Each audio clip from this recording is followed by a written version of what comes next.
परभणी जिल्ह्यामध्ये जिल्हाधिकारी कार्यालयासमोरील भारतरत्न डॉक्टर बाबासाहेब आंबेडकर यांच्या पुतळ्याजवळील संविधानाच्या पुस्तकाची काच एका इसमाने फोडल्यामुळे थोडंसं वातावरण त्या ठिकाणी बिघडलेलं आहे। काही कार्यकर्ते त्या ठिकाणी जमा झालेले आहेत आणि त्या ठिकाणी रस्ता रोको देखील करण्यात आलेला आहे।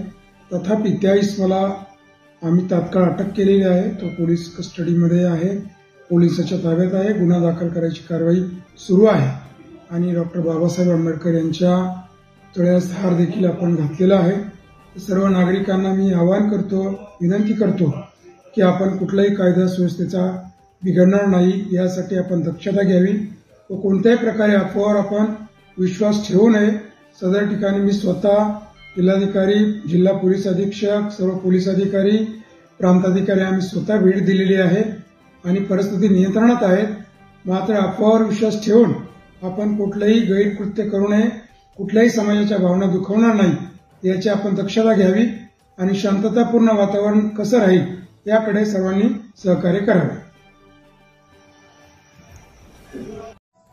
आप देख रहे थे मेरे साथ मेरा महाराष्ट्र लाइव, सच के साथ जनता की आवाज़। मैं मुख्य संपादक मिर्ज़ा इद्रीस बेग। ये थे परभनी शहर के जिला अधिकारी कलेक्टर सर, और इन्होंने परभनी की जनता को अपील की है शांतता रखे और घर से बाहर बिना काम के ना निकले।